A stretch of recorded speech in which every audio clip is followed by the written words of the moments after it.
everyone. Thanks for tuning back in once again to the original Queen Ahmadiyyah Shakur show. Also, thanks to those of you tuned in on the Queen Ahmadiyyah Shakur TV show. I'm your host, Queen Ahmadiyyah Shakur, and this is the third dose of your daily vitamins. So as you're coming in, please feel free to go ahead and subscribe to the channels. If you haven't done so already, be sure to click the notification bell. Click the word all so that you're notified each time the Queen Goddess goes live. All right?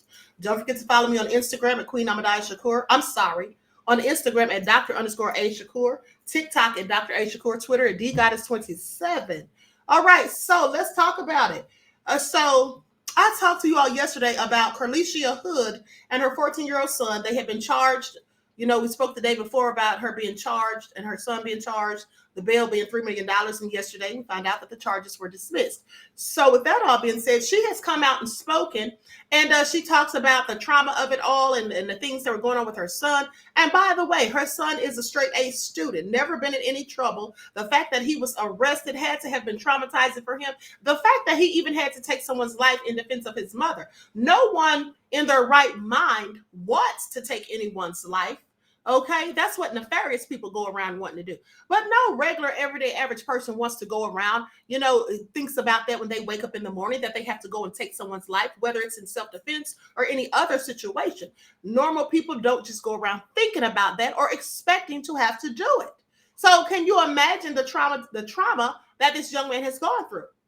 So anyway, the mother sat down and spoke with her attorneys present. There's going to be lawsuits filed. Pay attention, as there should be. But here's what she had to say. And let's not forget that I told you on yesterday that this was all just a farce. It's just a whole load of bullshit that they arrested both of them in the first place. Because we know, had they not been drenched heavily in melanin, this would not have been the case. It would have been a clear-cut case from the beginning, initial police arrival. It would have been deemed as self-defense. The only reason these charges are dropped is because of all the social media warriors who came out, spoke against it, shared the story, reported on the story, and drew attention to it. That's what it is. All right, so pay attention, because at the end of the day, social media, the stories that we report, those of us who speak about the injustices, the social injustices, at the end of the day, we make a difference. Okay, just remember that we make a difference. There are some people who look like me who say, oh, I don't want to talk about the social injustices. I don't want to talk about racism. I don't want to talk about wanton supremacy. I'm just going to talk about liberation. I'm going to talk about this. I'm going to talk about that. At the end of it, I'm going to talk about, just all other things. But the point of the matter is, first of all, you can't talk about liberation unless at the same time or prior to, you're talking about the injustices. You're talking about the struggle and the fight and the oppression. Because if you're not talking about any of those things, then what are you talking about liberation for? If you didn't have any of those things being present, if you didn't have any of those things being perpetuated and festering, then you would not have a need for liberation. Okay, so that's obtuse. So with that all being said, shout out to all of the people who reported the struggle, the social injustices, and all of the oppression, and all of the disparities and discriminatory practices and all these low vibrational things that continue to happen amongst our community on a daily. All right. Shout out to you, because we do make a difference. And when people say, well, what are you doing besides sitting on YouTube? Well, here's the thing. You can just sit on YouTube if that's all you are able to do. Okay. If that's all you're able to do, make sure you're putting your voice, using your words as power to draw attention and light, shed light on stories that are being swept under the rugs, the ones where they're trying to skew and paint narratives in the lamestream media, when they're trying to cover it up with propaganda and all manner of things. That's what you can do. You can use your voice if you can't use anything else. With that all being said, let me just show you all this video. Likes up, everyone, please. Like and share. Carlsihia Hood spoke for the first time this morning, at one point breaking down in tears, saying she's thankful the charges have been dropped. On June 18th of this year, my life changed. My son's life changed.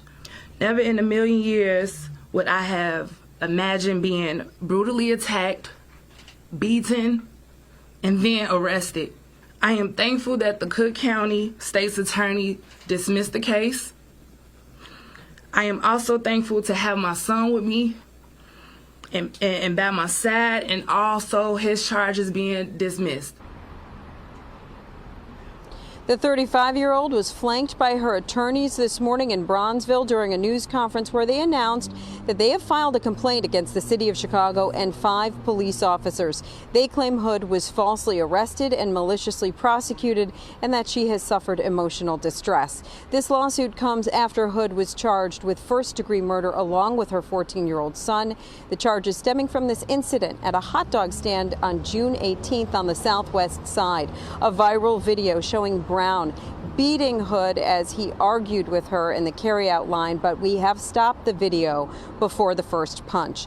Now, as this happened, police say Hood texted her son to get her gun, come inside and shoot 32-year-old Jeremy Brown. Her son, whose face we have blurred, then shoots Brown in the back, killing him. Hood and her son were charged with murder, but yesterday the Cook County State's attorney dropped those charges, saying they were unable to meet their burden of proof after new evidence came to light over the weekend. Hood's attorneys say prosecutors did the right thing and that she was the victim in this case. A woman is violently attacked by a man, an unarmed woman, that she shouldn't be arrested. If your mother or sister or daughter were attacked in a restaurant when she's trying to order a cheeseburger, would you expect that she would be arrested?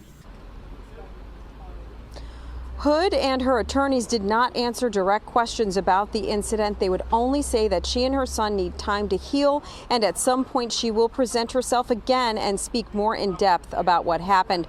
Her attorneys say wrongful charges have caused great harm to Hood and her family's reputation. At one point, Hood said during the news conference that everything I have worked for has been tarnished. Now, her attorneys say they do plan to file additional lawsuits in the future. Meanwhile, we have reached out to the city for comment.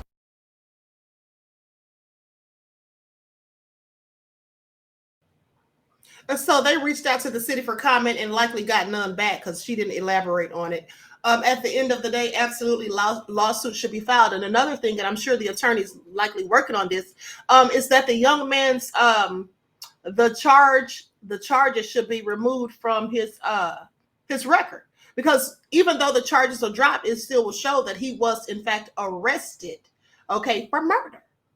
All right, this is a young man, 14 years old. He has his whole life ahead of him. He's a straight A student. He does not need that on his record. So later when he's trying to apply to colleges, trying to get a job and all that, that shows up on there that he was arrested for murder. Then he has to explain this whole scenario. No, that needs to be taken off of there. But at the end of the day, I'm glad that the charges were dropped. I'm sure we all are. And I'm also glad that they're going to sue, because they need to, because we already know what this was about. We know exactly what this is about. And at the end of the day, that's why, like I said, our voices do matter. Okay, if we sat back and said nothing about these things, do you know how many of our people would be wrongly sent to prison, wrongly arrested and charged over BS? You know, that other people, fortunately for them, they don't get anything done to them because of it. Because, see, the law works in their favor. The law works in their favor. No one who is attacked in the way that she was should be arrested. And even if she told her son to do what he did, at the end of the day, so what? It's still self-defense. Okay, she clearly couldn't get to the car. He was already in it. Yeah, that's what she should have told him at the end of the day. I don't know if she told him that or not, but I'm just saying, regardless as to whether she did or not, it was still self-defense. Okay, is he supposed to stand there and let this man beat his mother until she's dead? This is all crazy that they ever arrested her. And then the nerve of that judge. Okay, I have questions about that judge. When they saw all of the evidence that was presented before them, what made them, in their right little wanton supremacist mind, as far as I'm concerned, want to give her a $3 million bond? That's how you know it was BS, like I told you yesterday. A $3 million bond all the way to having charges dropped. So that's how you know it's a load of BS from the get-go. Okay, pay attention. With that all being said, please drop me a comment to let me know what you think about this story, what she had to say. And do you think that she should be suing? Because I absolutely do. And I'm glad that she is. All right. So everyone enjoy the rest of your day. And I will talk to you all again soon. Peace.